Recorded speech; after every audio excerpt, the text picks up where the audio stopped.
Special rasgulla order দিয়েছি। এখানে 1 plate, এখানে 1 প্লেট।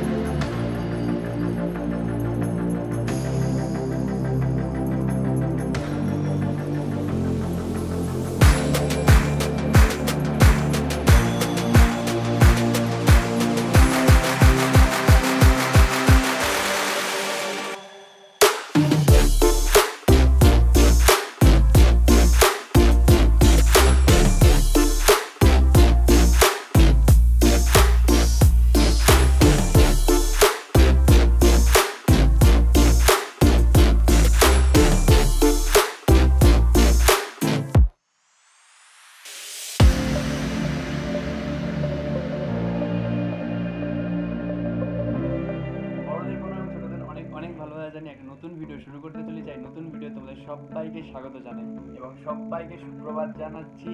এবং এখন টাইম হচ্ছে 3:10 ভোরবেলায় আমি ভিডিওটা শ্যুট করছি। ঘরের লাইটও জ্বলছে, আমার সামনেই ব্যাগপত্র গোছানো কমপ্লিট। তো একটাই লাগেজ নিয়েছি, কারণ আমরা টোটাল যাচ্ছি 4 দিনের জন্য। আমাদের সাথে বাইক যাচ্ছে আর 4 বন্ধু মিলে যাচ্ছি। আর এখান থেকে আমরা যাব হচ্ছে শেওড়াফুলি। শেওড়াফুলি থেকে লঞ্চ পার হয়ে আমরা ওই তারকেশ্বর যে রোডটা হয় সেইটাই ধরে আমরা যাবার ট্রাই করব। কারণ এখান থেকে আমরা ডানলপ হয়ে বেকার ঘুরবো না। ডানলপ হয়ে ঘুরলে আমাদের প্রায় 20 কিলোমিটার বেশি ঘুরতে হবে। তো আমাদের এখান থেকে এটাই শর্টকাট। যখন সানরাইজ হবে, সানরাইজের পর ভোরবেলা ফগি ওয়েদারে একদম ফ্রেশ মর্নিংয়ের সাথে তোমাদের সাথে দেখা হচ্ছে। আমাদের মর্নিংয়ে বেরোনোর প্ল্যান ছিল এই কারণেই যে রাস্তাটা দেখো শুধু কি সুন্দরই না রাস্তাটা লাগছে দেখতে মর্নিং। আর সবথেকে বড় কথা, আমরা কিন্তু প্ল্যান করেছি আগের দিন রাতে, আর এই সকালেই আমরা বেরিয়ে যাচ্ছি। এই আস্তে আস্তে আস্তে এই রাস্তার এখানে সাইডে কাজগুলো হলে সিঙ্গেল লেনে আপ ডাউন গাড়ি থাকলে একটু রাইড করতে প্রবলেমই হয়। যাই হোক, তো তোমরা ভিউটা একটু এনজয় করতে থাকো। দেখো কি সুন্দর লাগছে রাস্তাটা রাইড করতে। তো একটু স্পিড আপ করি। চিট্টু ভাই আর কেল্ডু মনে পড়ছে যেদিনকে আমরা তারকেশ্বর এসেছিলাম, তোদেরকে কিন্তু এই জায়গাটাতেই ধরেছিল। তো তোরা দুজন ছিলিস। দেখ সেই একই রাস্তা দিয়ে আমরা যাচ্ছি। তো এখন ঘুরতে টাইম হচ্ছে 6:21 আর আমাদের টার্গেট আছে 11টার মধ্যে পুরুলিয়া ঢোকার জন্য। তো দেখা যাক কতদূর কী হয়। আর এই জায়গাটা তোমরা দেখো, এই জায়গাটা পুরোটা হচ্ছে আলুর আড়ত। তো এইখানে সব আলু স্টোর হয় আর এখান থেকেই কিন্তু পুরো ওয়েস্ট বেঙ্গলের ট্রান্সপোর্ট হয়। তো মালই মাল এখানে। ওহো, পয়সার খেলা এখানে, পয়সার, তাই না? তো এই যে ব্যানারটা তোমরা দেখতে পাচ্ছ, এখান থেকে লেখা আছে এখান থেকে তারকেশ্বর 22 কিলোমিটার। এই ব্রিজটা থেকে আমরা যে যাচ্ছি, এই ব্রিজটা মাননীয় শ্রী মুখ্যমন্ত্রী মমতা বন্দ্যোপাধ্যায় বানিয়েছেন, ওনার উদ্যোগেই বানানো হয়েছে। আর এই ব্রিজটা কিন্তু 3.5 কিলোমিটার লং।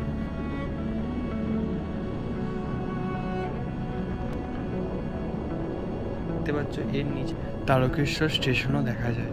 ট্রেনে করে আসলে তারকেশ্বর খুবই কাছে। আর আমরা যেহেতু বাইকে করে যাচ্ছি, দেখো সব জায়গায় ট্রেনে তো যাওয়া যায় না। ট্রেনে গেলে আর বাইকে যাওয়া বা 4 হুইলারে যাওয়ার মধ্যে কিন্তু অনেক তফাৎ আছে। এই যে বাইক রাইড করছি কত সুন্দর লাগছে। এই ব্রিজটা একটু আনইভেন আছে ঠিকই, বাট খুবই সুন্দর আমরা রাইড করছি। এই দেখো সেখান দিয়ে রাস্তা ক্রস করলেই হয়। কীভাবে কি বোঝা মুশকিল। এখানে তোমাদের আমি ব্রিজটা দেখাচ্ছিলাম, ওই নিচেই তো বললাম। তো এইখান থেকেই ক্রসিং হয়। এখানে ক্রসিং আছে আর একটা ওপারেও ক্রসিং আছে। এই দুটো ক্রসিং জানি না, বুঝতে পারি না, একটা মেন লাইন একটা কট লাইন, দুটো ক্রসিংয়ে দুখানা নাকি কে জানে। তো এই যে ব্রিজগুলো তৈরি হচ্ছে, আমি একজনকে জিজ্ঞাসা করেছিলাম, এই ব্রিজটা কিন্তু আন্ডার কনস্ট্রাকশন আছে, প্রায় 5 বছর ধরে নাকি কাজ বন্ধ হয়ে আছে। আর মর্নিংয়ে কিন্তু এদের থেকে একটু সাবধানে থাকাই ভালো। গাড়ির আওয়াজে যদি পিছন হাওয়া করে একটু চাপ হয়ে যায়।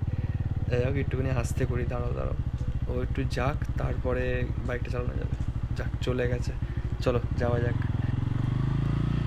তো এই রাস্তাটা এত সুন্দর, তার মধ্যে এই যে দুদিকে ধান ক্ষেত আছে। দুপুরবেলা আসলে তো খুবই ভালো, বাট এই যে মর্নিংয়ে এত কুয়াশা থাকে, যেখানে যেখানে ফাঁকা আছে না সেই জায়গাগুলি কুয়াশা চলে থাকে। আবার দেখো দেখো ক্লিয়ার হয়ে গেছে, আবার দেখো কিছুক্ষণ পর আবার দেখো কুয়াশা, দেখো এখন আবার পুরো ক্লিয়ার। তো এর জন্য গাড়ির আমি পিক আপও বেশি করতে পারছি না। একটা অ্যাভারেজ স্পিড ধরে ভেবেছিলাম যাবো 60-70, বাট সেটাও আমি করতে পারছি না, মাঝে মাঝে গাড়ি স্লো করতে হচ্ছে, প্লাস সিঙ্গেল লেন। তো ওই দিক থেকে গাড়ি আসলে সেটা আমি ফলোও করতে পারছি না। এই চালানো যায় এত ফগে, আবার দেখো ফগ নেই, খোলা মাঠে জন্য এখানে এত ফগ হচ্ছে, ঠিকঠাক করে বাইক চালানোও যাচ্ছে না। আর আমার পার্টনার কোথায় বেরিয়ে গেছে ট্রেনে, তাকে দেখাও যাচ্ছে না। দেখো মহারাজা মাঝখানে আমার শুয়ে আছে। তো এই হচ্ছে প্রবলেম, এই গ্রামের ভেতর দিয়ে গেলে এই দুটো জিনিসই প্রবলেম হয়। আর এই রোডটা এত সুন্দর রোড, তার মাঝখানে কিন্তু মাঝে মাঝেই প্রায় 2 থেকে 3 কিলোমিটারের মধ্যে 8-10টা করে বাম্পার একসাথে আছে। ওকে, আর এই যে মাঝখানে মাঝখানে পুকুরগুলো থাকে, তো সেখানেও প্রবলেম হয় যে স্পিড মানে হাই পিক আপে চালাবো, সেখানে একটা কিছু প্রবলেমও হতে পারে, তাই না? তো এই দেখো আমরা তারকেশ্বর প্রায় ঢুকেই গেছি। আর এখানে একটা বড় ব্যানার দিয়েছে MLA কাপ, এখানে একটা বড় খেলাও হয়, ক্যাম্পিস টুর্নামেন্ট হয় আমি জানি। আর এখানে একটা ভালো প্লেয়ারও আছে। তো যাই হোক, এই ডান দিক থেকে তারকেশ্বর রাস্তাটা ঢুকে যাচ্ছে, প্রায় 500 থেকে 600 মিটার তোমরা গেলেই তারকেশ্বরের মন্দিরটা তোমরা পেয়ে যাবে। তো জোরসে বলো হর হর মহাদেব। তো যাই হোক, এখানে যে ক্রিকেট খেলাটার কথা তোমাদের বলছিলাম, এখানে একজন নামকরা ক্রিকেটারও আছে, ক্যাম্পিস প্লেয়ার। তো জগৎ সরকারও বলে ওনার নাম, অনেক নাম শুনেছি। যদি কোনো সময় হয়, দেখা হয়, তো একসাথে খেলার খুব ইচ্ছা আছে। তো যাই হোক, এটাই হচ্ছে ফাইনাল ক্রসিং। এই ক্রসিং থেকে বেরিয়ে আমরা দুজন দেখতেও পারবো। আমার বন্ধুকে সেই যখন ঘাট পার হয়েছিলাম তখন দেখতে পেয়েছি, তারপর ওর হদিশও পাইনি। তো ফোনে কথা বললাম, বললো এই রেলগেটটা ক্রস করে নাকি আমরা দাঁড়িয়ে আছি। তো দেখি ওরা কখন আসে, তারপর একসাথে দেখা করে তারপর আবার রাইডটা কন্টিনিউ করবো।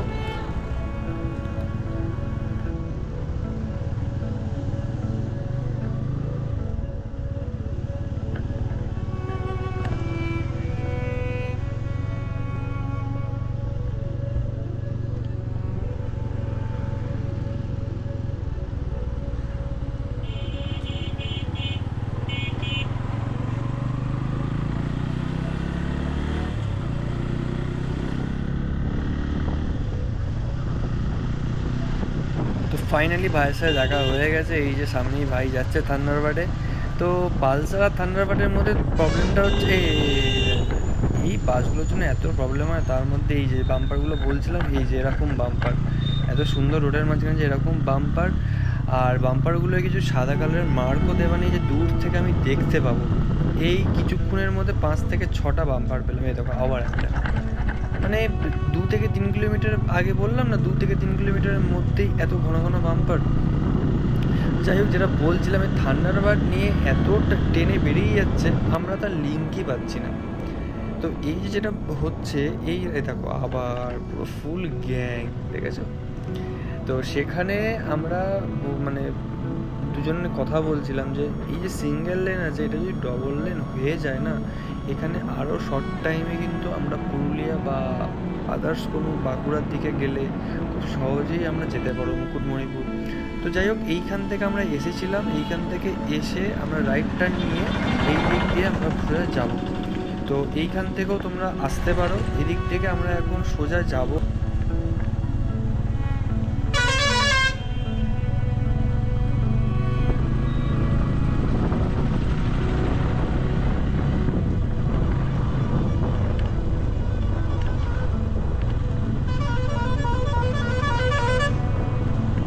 এই বাসগুলো মনে হয় আরামবাগ থেকে আসে, মানে আরামবাগ থেকে ছেড়ে তারকেশ্বর হয়ে কোনো এক জায়গায় যায়। ওকে,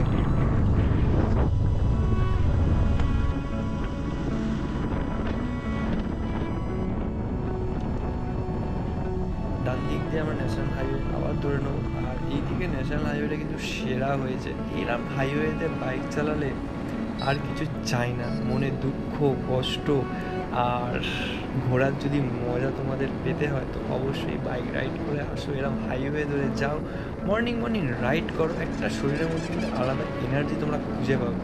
যেরকম আমরা আগের দিন রাতে প্ল্যান করেছি, আজকে সকালে বেরিয়ে গেছি। প্ল্যানিং ছাড়া এরকম বেরোনো মানে একটা আলাদা কিন্তু খুশি আছে, ঠিক আছে? এটা বলে তোমাদের বোঝাতে পারবো না। যাই হোক, আমরা ছোটো রাইড করছি, কিন্তু আমার কাছে এই রাইডটা অনেক বড় রাইড। 250 থেকে 300 কিলোমিটার আমরা রাইড করব এখান থেকে পুরুলিয়া। আমরা ফার্স্ট টাইম যাচ্ছি পুরুলিয়া, ফার্স্ট টাইম যাওয়া, প্লাস আবার বাইকে, পাহাড়ে আবার বাইক চালাবো, তো মনের মধ্যে একটা আলাদা কিন্তু ফিলিংস কাজ করছে, তোমরা যাই বলো। তো চলো এখন রাইডটা একটু কন্টিনিউ করা যাক, একটুখানি পরিবেশের মজা নিই আর রাইডটা এনজয় করি। আর তোমাদের বলা হয়নি, এই বাইকটা কিন্তু খুব ভালো মাইলেজ দেয়, পালসার N160। এই বাইকটা খুবই সুন্দর মাইলেজ দিচ্ছে, প্রায় আমরা 42-45 করে মাইলেজ পাচ্ছি। আর থান্ডারবার্ডটা জিজ্ঞেস করলাম, থান্ডারবার্ডটা নাকি 30 থেকে 35 মাইলেজ দিচ্ছে।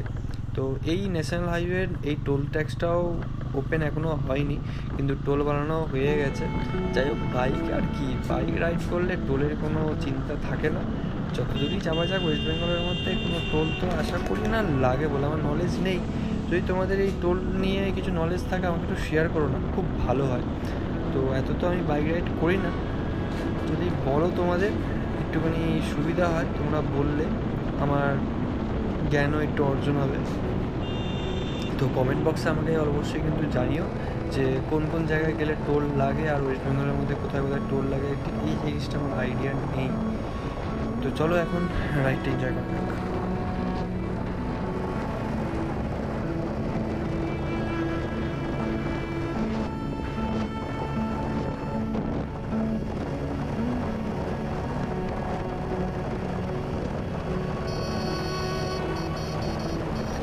পয়সা থাকলে কি না হয়, এরকম জায়গায় এরকম রোড, এরকম ক্লিন রোড, আর আলাদাই লাগছে রাইড করতে, সেই ফিলিংস। এখন বুঝি যে বাইক নিয়ে যারা শিলিগুড়ি, দার্জিলিং, গ্যাংটক, লাদাখ যায় তারা কেন যায়। বাইক প্রেমী এদেরই বলে বাইক নিয়ে যাওয়ার একটা আলাদা মজা আছে। হয়তো একটুখানি শরীরে ক্লান্তি লাগে ঠিকই, কিন্তু শেষ সময় যখন জিনিসটা পাওয়া যায় না, লাস্ট সিন যখন আমরা দেখতে পারি, তার ফিলিংসই আলাদা। শ্রী শ্রী রামকৃষ্ণ এবং মা সারদা দেবীর জন্মদিনে তোমাদের সবাইকে স্বাগত।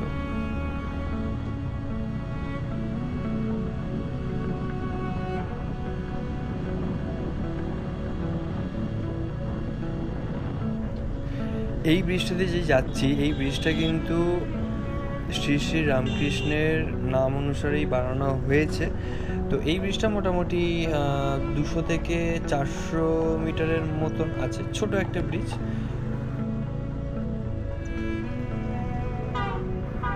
এই যে তোমাদের বলছিলাম, এখান থেকে সোজা আমরা গিয়ে ডান দিক যাবো, আর বাঁ দিকে চলে যাচ্ছে হচ্ছে জয়রামবাটি। আমরা এই ডান দিক দিয়ে যাবো।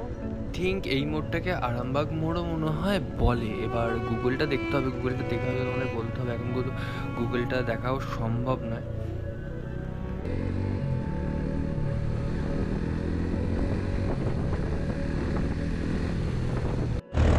তো এখন আমরা একটুখানি দাঁড়ালাম, রেস্ট করছি, কারণ এত বড় রাইড, ফার্স্ট টাইম এতক্ষণ ধরে বাইক চালাচ্ছি। সেই আমরা 5:30 পৌনে 6 নাগাদ বেরিয়েছি, তখন তো ভিডিও স্টার্ট করিনি, রিসেন্ট এখন ভিডিও স্টার্ট করছি।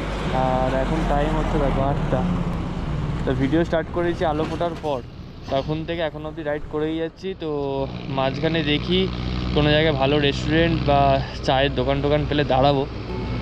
ইচ্ছা তো আজ জয়পুর ফরেস্টের ওখানে যে একটা ভালো রেস্টুরেন্ট আছে, ওখানেই দাঁড়াবো, ওখানেই ব্রেকফাস্টটা সারবো, প্লাস চাটা খেয়ে ফ্রেশ হয়ে ওখান থেকে আবার কন্টিনিউ করবো ডাইরেক্ট পুরুলিয়া। এটা ছিল 229, এখানে ট্যাঙ্কি ফুল করাবো। পেট্রোল পাম্প বেশি পাচ্ছিলাম না, তাই জন্য এই এইচপি পেট্রোল পাম্প থেকেই তেল ভরতে হবে। ফুল হবে।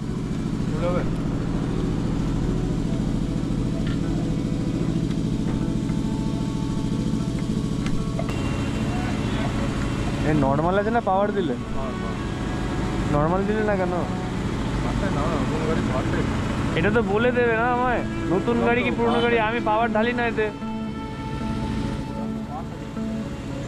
একবারও তুমি বলোনি, একবারও তুমি বলোনি।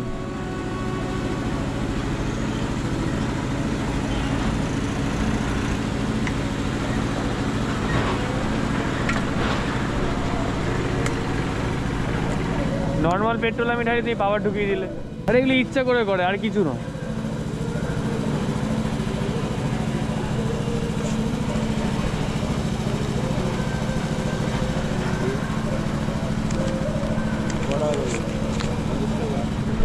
গাইস আমরা এদিক দিয়ে এসেছি, এখন আমাদের পুরুলিয়া আমাদের ওদিকে যেতে হবে। আর আমরা এখন স্টে করছি হচ্ছে বনলতা হোটেলে।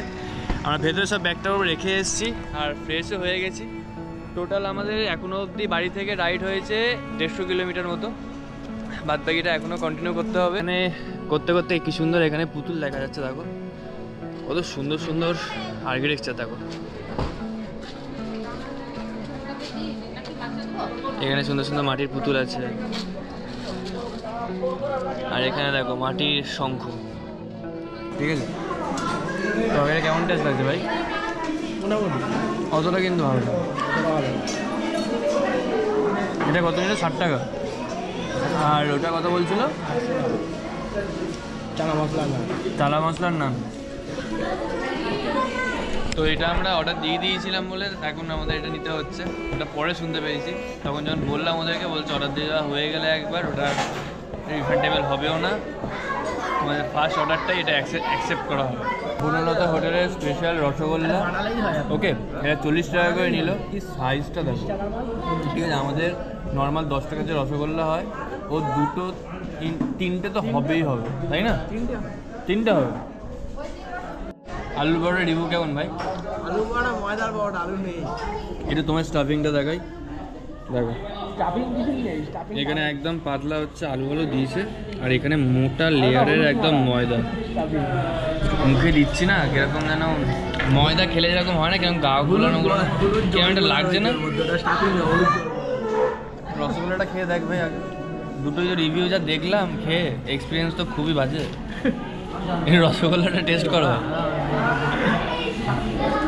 খুব নাম শুনেছিলাম বনলতা হোটেল, বনলতা হোটেল, দাঁড়িয়ে তো খেলাম, সবাই এত ভালো কী করে রিভিউ দেয় তো বুঝতে পারছি না, খাবারের যা কোয়ালিটি দেখছি। তো পরিবেশটা কিন্তু অসাধারণ, যে যাই বলো। আর পুরীটা কিন্তু মোটামুটি ছিল, অনেস্ট রিভিউ। আর আলুর পরোটা অতীব জঘন্য ছিল, আর রসগোল্লাটা কিন্তু মোটামুটি ঠিক আছে। অতিরিক্ত বড় সাইজ, যদি গ্রুপে আসো রসগোল্লাটা 3 জন মিলে একটা খেতে পারো, বাদ বাকি একজনের পক্ষে কিন্তু কোনো রকমই পসিবল না। চা এখন এখান থেকে খাবো না, চা একটুখানি ওদিকে যাবো, ওদিকে গিয়েই চা খাবো। আর খাবারটা খেয়ে সেরকম স্যাটিসফাইড হয়নি, তো চাটা কীরকম হবে না হবে তার জন্য আর খেলাম না। ওই সামনে যদি কোথাও পাই তো ওখান থেকেই চাটা খাবো। আপাতত এই জায়গায় আমরা দাঁড়িয়ে আছি, এখন এই জায়গাটা একটুখানি ফটোশ্যুট বাগেরা হবে। তো এই ভিডিওটা আমি এই অবধি রাখলাম। তোমাদের কেমন লাগলো কিন্তু অবশ্যই জানাতে ভুলো না। যদি ভিডিওটার মধ্যে তোমাদের কিছু ভালো লাগে থাকে তাহলে অবশ্যই কিন্তু লাইক করো, কমেন্ট করো, শেয়ার করো। আর আমার চ্যানেল যদি নতুন হয়ে থাকে তাহলে অবশ্যই সাবস্ক্রাইব করে আমার ফ্যামিলির নতুন মেম্বার হয়ে যাবে। আবার একটা নতুন ব্লগে নতুন পার্ট 2তে তোমার সাথে দেখা হচ্ছে। এই ভিডিওটা এই অবধি রইল। টাটা, বাই বাই, সি ইউ।